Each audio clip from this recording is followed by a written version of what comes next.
हरे कृष्णा। आज रात की उनके दिल की बातें ये रहेगा टॉपिक, और क्या हो सकती है वो बातें ये जानने की कोशिश करेंगे। आज की रीडिंग से टैरो भी देखेंगे, साथ ही साथ ओरेकल मैसेजेस।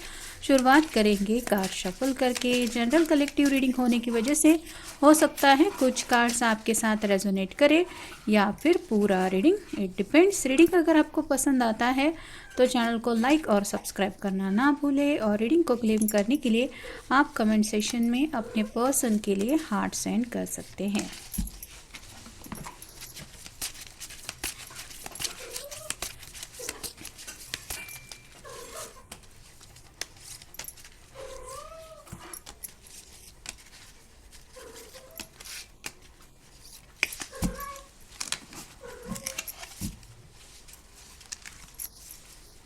शुरुआत हो रही है 3 ऑफ पेंटिकल्स से। अर्थ साइन है टॉरस, वर्गो, कैप्रिकॉर्न। अगला कार्ड है knight of king of swords, air sign Gemini, Libra, Aquarius. फिर है page of rods, fire sign Aries, Leo, Sagittarius. Next है ace of pentacles, earth sign. 3 of cups, water sign. Page of swords, again air sign, the sun. और final card है knight of cups, water sign. तो शुरुआत हो रही है 3 of pentacle से। ये पर्सन अपने दिल की जो ख्वाहिशें हैं वो जल्द से जल्द पूरी करने के बारे में सोच रहे हैं। जैसे ये पर्सन मन लगा के काम कर रहे हैं, वैसे ही आपके पर्सन फाइनेंशियल बातों के बारे में भी कंसर्न है। अपनी फैमिली को लेके भी कुछ बातें मन में चल रही है, क्योंकि अपनी दिल की ख्वाहिशें पूरी करनी है तो इन सब बातों को ध्यान में रखना ही पड़ेगा। जैसे घर वालों को समझाना है या फिर फाइनेंशियल बातों को ध्यान में रखते हुए ज़िंदगी में आगे बढ़ना है। तो कैसे सब कुछ मैनेज किया जाए, बस यही उनके दिल में चल रहा है। 3 ऑफ पेंटिकल्स के बिल्कुल नीचे जो कार्ड आया है वो है 3 ऑफ कप्स। तो प्रेजेंट मोमेंट में हो सकता है ये पर्सन अपने दोस्तों से बातचीत कर रहे हैं। अगर घूमने फिरने का ज़्यादा शौक है तो हो सकता है आज का दिन दोस्तों के साथ ही बिताया है, या फिर फ़िलहाल फ़ोन पे या फिर ऑनलाइन उनसे बातें हो रही है और अपनी लव लाइफ की सिचुएशन को सॉर्ट आउट करने के लिए शायद कुछ सलाह मशवरा लिया जा रहा है। क्योंकि किंग ऑफ सॉर्ड का अगला कार्ड है जज्बाती बहुत ज़्यादा बन रहे हैं, आपको कुछ बातें बताना चाहते हैं। हो सकता है अपने घर वालों को कुछ बातें क्लियरली बताना चाहते हैं। और जैसे दिलो दिमाग में कई सारी बातों को लेके इंसान सोचता है कि पता नहीं सब कुछ सही होगा या नहीं, मतलब मैं जो चाहता हूँ उसका रिजल्ट पॉजिटिव मिलना चाहिए, बात बिगड़नी नहीं चाहिए। तो थोड़ा सा कन्फ्यूजन की एनर्जी में तो है, मतलब यहाँ पे इर्द गिर्द भी बादल छाए हुए हैं जो बताते हैं कि इनको क्लैरिटी चाहिए। अपने दिल की बात साफ साफ कहने की कोशिश तो करना चाहते हैं, लेकिन जैसे होता है कि उलझन में काफ़ी ज़्यादा ये उलझ रहे हैं, क्योंकि बात है अपने दिल के मसलों की। अगला कार्ड है पेज ऑफ रॉड का। इनको ऐसा लग रहा है कि एक ऐसी सिचुएशन में फ़िलहाल ये है जहाँ पे ये अकेले पड़ चुके हैं। यहाँ पे बैकग्राउंड में कई सारे पहाड़ वगैरह दिखाई दे रहे हैं, और ये पर्सन जैसे आवाज़ दे के किसी को अपने मदद के लिए पुकार रहा है, वैसे ही उनको भी लग रहा है कि उनकी सिचुएशन में कोई अगर आगे आ जाए तो उनके प्रॉब्लम भी पल भर में सॉर्ट आउट हो सकते हैं। अगला जो कार्ड है वो है द सन का। ये टैरो का सबसे बेस्ट कार्ड होता है।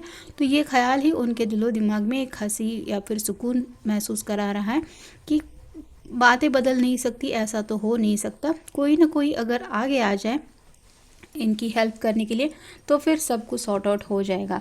तो ये पर्सन अपने आप को पॉजिटिव जब सोचते हुए महसूस करते हैं तो थोड़ा सा सुकून मिलता है, लेकिन वही बातें बदल जाती हैं परेशानी में जब ये दिल की बातों को डीपली सोचने बैठते हैं। एस ऑफ पेंटिकल्स का कार्ड बताता है नई शुरुआत करना चाहते हैं, न्यू बिगनिंग के लिए बहुत ज़्यादा एक्साइटेड है। ये तो हमें 3 ऑफ पेंटिकल के कार्ड से पता चल ही गया था। तो विशेष बहुत ज़्यादा पूरी करनी है। और नाइट ऑफ कप्स का कार्ड बताता है आपकी तरफ आगे बढ़ने का ख्याल तो है, मतलब दिन भर में भी अगर आपसे बातचीत नहीं हो रही तो सोच तो ज़रूर रहे हैं आपकी तरफ रीच आउट होने के लिए, मतलब कॉल मैसेज के ज़रिए ही सही, लेकिन आपको दिन भर के अपडेट देना चाहते हैं, या फिर इन जनरल इनकी क्या क्या बातें दिलो दिमाग में चल रही है उन बातों को लेके कुछ शायद डिस्कशन करने का इनका मन है। जैसे जैसे वक्त बीत रहा है उनको यही लग रहा है कि उनको ज़िंदगी में अगर बहुत ओल्ड एज तक किसी के साथ पहुंचना है तो वो है आपके साथ, और कहीं ना कहीं ये रिश्ता भी उनकी तरफ से हद से ज़्यादा फल फूल रहा है। आपकी तरफ से हालात क्या है ये वो शायद समझ नहीं पा रहे हैं। कन्फ्लिक्ट हुआ हो सकता है दोनों के बीच में, मतलब आप शायद कुछ और सोच रहे थे, आपके पर्सन कुछ और सोच रहे थे, इस वजह से किसी किसी की शायद बात होते होते बिगड़ गई है, ऐसा भी हो सकता है। लेकिन दोनों भी अगर खामोश बैठे रहेंगे और एक दूसरे के बारे में सोचते रहेंगे तो बात आगे बढ़ेगी कैसे? या फिर किसी को तो समझदारी से काम लेते हुए गलती ना होने के बावजूद भी थोड़ा सा माफ़ी मांगने का एक प्रयास करना चाहिए, ये भी शायद वो सोच रहे हैं। क्लैरिटी लाने की कोशिश कर रहे हैं, मतलब जितना इनको समझ में आ रहा है इस रिश्ते को लेके ये क्या महसूस करते हैं, वैसे ही आपके भी जज्बातों को ये चाहते हैं आप क्लैरिटी दें। कुछ बातें ज़रूरी नहीं है कि दोनों एक ही मसले पे सिमिलरली एक दूसरे से सहमत हो, लेकिन हमें जब क्लियरली पता होता है कि हमें क्या चाहिए या क्या नहीं चाहिए, या फिर सामने वाले पर्सन के मुताबिक हम अगर एडजस्ट कर सकते हैं तो वो क्या बातें हैं, तो कहीं ना कहीं थोड़ा सा प्रॉब्लम सॉल्व होने के चांसेस ज़्यादा होते हैं। क्लोजर का कार्ड बताता है कि पिछली जो मुलाकात दोनों की शायद हुई थी वो कुछ इस तरह से होते होते बिगड़ गई कि आप भी शायद परेशान हो गए और ये पर्सन भी काफ़ी ज़्यादा परेशान हो गए।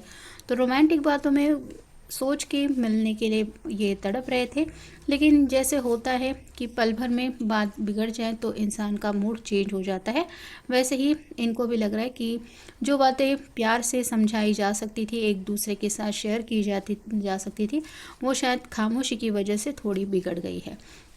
मूविंग ऑन मतलब आगे बढ़ने के लिए शायद उनको सलाह मशवरा दिया जा रहा है कि जो होगा वो देखा जाएगा, तुम बस आगे बढ़ो, ज़्यादा सोचो मत, ये शायद उनके दोस्त समझा रहे हैं। उनको दिल से लग रहा है कि आप दोनों अगर एक दूसरे के साथ हमेशा के लिए आ जाए तो आप दोनों भी एक बहुत ज़्यादा पावर कपल है। मतलब आपके अंदर भी उनको वो सभी खूबियाँ मिल चुकी हैं जो ये अपने अंदर भी महसूस करते हैं। मतलब आप एक ऐसे परफेक्ट पर्सन लगते हैं उन्हें जो उनके हर एक लेवल पे उनके बराबर ही रखता है। तो कहीं ना कहीं अगर ये पर्सन भी थोड़ा सा गुस्सा दिखाते हैं तो मे बी आप में भी थोड़ी सी वो बात हो सकती है। इस वजह से ये समझ सकते हैं कि आपका गुस्सा अगर है तो वो शांत होने में थोड़ा वक्त लगेगा, या फिर किस तरह से आपको वो गुस्सा परेशान कर रहा होगा। फ़िलहाल तो ये अकेलापन महसूस कर रहे हैं, लोनलीनेस काफ़ी ज़्यादा है, और अकेलेपन में भी आपकी यादें अगर इनके दिलो दिमाग पे छाई है तो आप समझ सकते हैं कि इनकी हालत क्या हो रही होगी। टेम्पटेशन ये कार्ड हमें फाइनल मिला है। मतलब आपका अगर कोई प्यारा सा फ़ोटो है उनके पास तो वो फ़ोटो देख के उनको आपके ऊपर काफ़ी ज़्यादा प्यार आ रहा है, और यही खुद को समझा रहे हैं कि पिछली बार दोनों के बीच में अगर कुछ बात थोड़ी सी निगेटिव बन गई थी या फिर कुछ बहस हुई थी तो इनको थोड़ा सा सूझबूझ से काम लेते हुए बात को समझ लेना चाहिए था, क्योंकि ये पर्सन तो आपके लिए दिल में काफ़ी ज़्यादा जज्बात रखते हैं। आपका फ़ोटो भी देख के ये पर्सन काफ़ी ज़्यादा एक्साइटेड हो जाते हैं। तो आपकी कुछ बात ही अलग है, और चाहे आप उनसे बात करें या ना करें, ये पर्सन तो आपके बारे में सोचना बंद नहीं कर सकते। यही बातें शायद वो अपने दोस्तों से डिस्कस कर रहे हैं, और मे भी इसलिए उनकी तरफ से कुछ ऐसा सोल्यूशन ढूंढने की कोशिश कर रहे हैं जिस वजह से आपसे दोबारा बातचीत हो सके, या फिर आप दोनों दोबारा एक दूसरे के साथ आ सके। तो ये था आज का रीडिंग, जनरल रीडिंग है, आपके साथ जितना रेजोनेट हो उतना ले लीजिए। मिलेंगे नेक्स्ट रीडिंग में।